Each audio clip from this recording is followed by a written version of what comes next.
There is a human species that lasted roughly 2 million years. It was there while the climate of the planet reorganized itself over and over, and still there at the end. It walked out of Africa and reached the far side of Asia. It made one tool, to one design, for longer than our species has existed.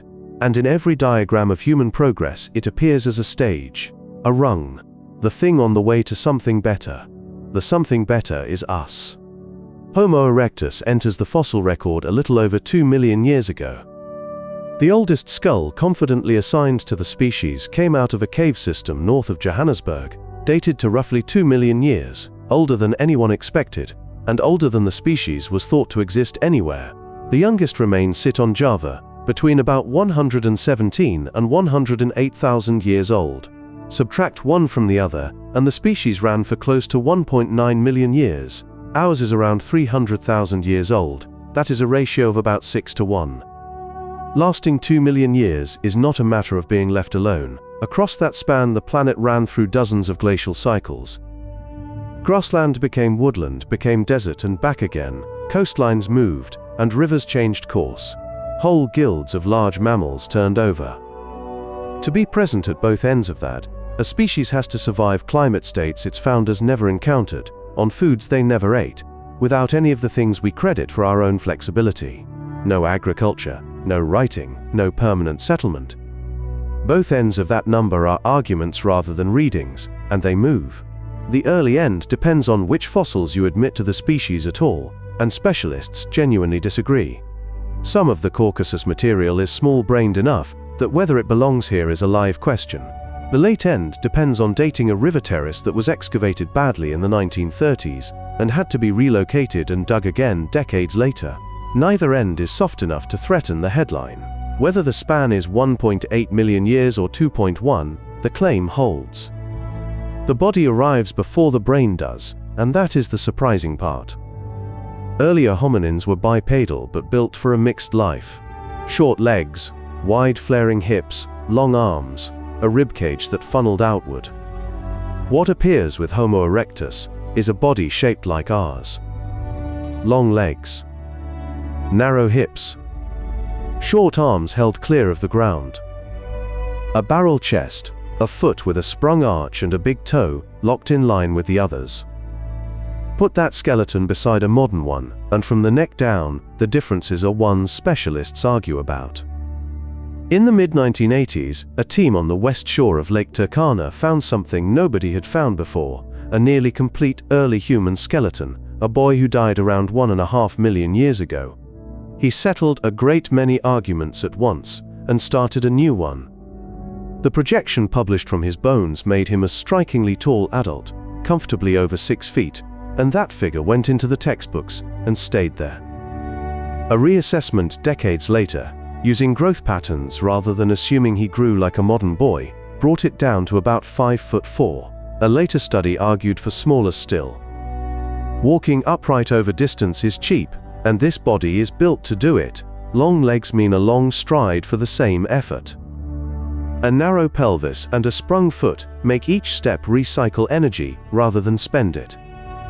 A tall body with little hair and many sweat glands sheds heat while moving, which is the constraint that stops most large animals traveling at midday. The published case is that endurance running, not merely walking, is a capability of our genus appearing around 2 million years ago. Whether that meant chasing animals to exhaustion or reaching carcasses first, the equipment is not ambiguous. Above the neck, the resemblance stops. The skull is long and low, its widest point down near the ears rather than up at the sides. A continuous shelf of bone runs across the brow, and the vault itself is heavy. The brain case, across the span of the species, runs from around 550 cubic centimeters at the early end to something over 1,200 at the late end. A modern average is about 1,350, so the earliest carried a brain around 40% of ours, the last close to 90, and every one of them had this body. Africa did not hold them long. Every hominin before this point is, so far as anyone can show, an African animal only, millions of years of upright apes and early toolmakers, all inside one continent. Homo erectus is the first human species to leave it, and the striking thing is how fast. The earliest solid evidence outside Africa is essentially as old as the earliest evidence inside it. Within a window the dating cannot resolve, this species goes from a regional hominin to an animal spread across thousands of kilometers of Asia. Beneath the ruins of a medieval town in the Caucasus sits the site that rewrote the timing. Excavation there has produced 5 hominin skulls dated to about 1.8 million years ago, one of them the most completely preserved adult skull known from this period anywhere. And they are strange. The brain cases range from about 546 cubic centimeters up to 730, an enormous spread for one population in one place. The excavators read it as variation within a single evolving lineage. Others read the same bones as more than one species. That argument is open. The range is the part that is genuinely hard to take in. Stone tools from the Chinese Loess Plateau, in layers running back beyond 2 million years, put tool-making hominins deep in East Asia at the very start of the story. Artifacts without fossils, which is a real caveat. There are skulls at Sangiran in Java from around 1.5 million years ago, and a cranium in central China a little older. From the Caucasus to the tropics of Indonesia is the better part of 10,000 kilometers, across every biome between temperate steppe and equatorial forest. Some of that range cannot be reached on foot, and that is the standing problem. Flores, in eastern Indonesia, has stone tools at least 1 million years old, and Flores has never been connected to the Asian mainland. Reaching it means crossing open sea. Sulawesi has now produced artifacts of the same age or older, and Luzon has butchered animal bone from around 700,000 years ago. Nobody has ever found a boat, and no serious researcher claims one. They got across repeatedly, and we do not know how. One tool defines them, and it is the same tool everywhere. The Handaxe is a teardrop of stone worked on both faces to a symmetrical edge, appearing in West Turkana around 1.75 million years ago. Several 100,000 have been recovered across Africa, Europe and Asia. The youngest are around 250,000 years old. That is one design, on 3 continents, for roughly 1.5 million years, a stretch in which our own species would fit 5 times over. A design that does not change for 1.5 million years is not a normal cultural object, and there are 2 published readings of it. The conventional one is social learning. Each generation watched the last and copied it. The challenge in a major review journal is that this cannot be right. Copying by imitation accumulates error, and over that span it should have produced regional drift the record does not show. The alternative is uncomfortable, that the form was partly written into the animal, closer to birdsong than to a learned tune. The reply in the same journal was firm. Neither side has closed it. Fire is the hardest claim in early archaeology, because the evidence burns. What survives is indirect. Heated bone, plant ash, sediment chemistry.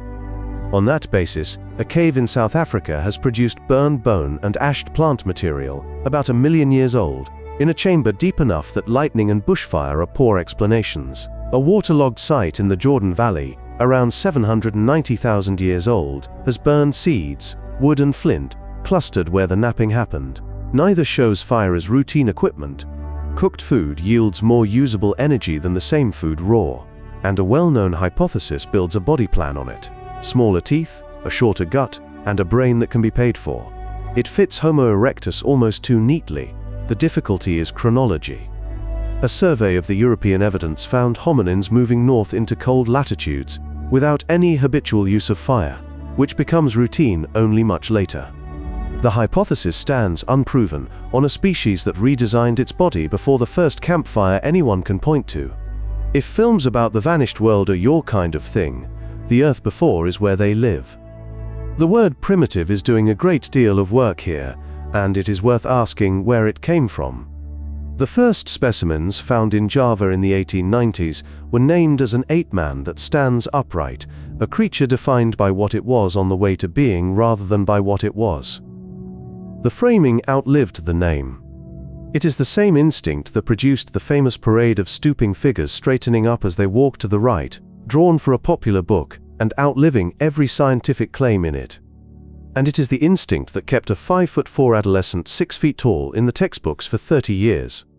The last of them lived on Java, in a bone bed above the Solo River, between about 117 and 108,000 years ago. Set that against our own dates. By then our species had existed in Africa for roughly 200,000 years, and was already moving. On Flores at the same time, a meter-tall human species was living its own separate story. In Europe and Western Asia there were Neanderthals. The world was not empty and waiting for us. It held several kinds of human at once, and the oldest of them was quietly finishing on an island. Success in evolution has one measure that is not a matter of taste, and it is not brain size, technology, or self-regard. It is duration. By that measure, Homo erectus is the most successful human species that has ever existed, by a margin nothing alive is close to, and it managed it with a small brain, one stone tool, and no detectable ambition to improve on either. We have been here about 300,000 years. To match them we would have to keep going, without interruption, for roughly 1.5 million more. On the only test that counts, we have not finished the opening stretch,